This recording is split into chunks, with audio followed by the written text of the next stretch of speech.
Apa jadi kalau kita sebut nanah 3 kali? Nanah.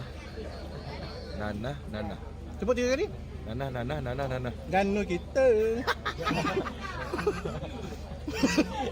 Dalam banyak-banyak ejen, ejen apa yang pandai bagi pick up line? Ejen pick up line lah. Salah. Habis tu? Ejen yang paling pandai bagi pick up line adalah ejen CIA. Kenapa? CIA tu apa sebutan dia? Kau ni gelak. Adik dia gelak. Dia gelak. Apa jadi kalau kita sebut nanah 3 kali? Gana kita. Dalam banyak-banyak nasi, nasi apa yang dah bankrupt?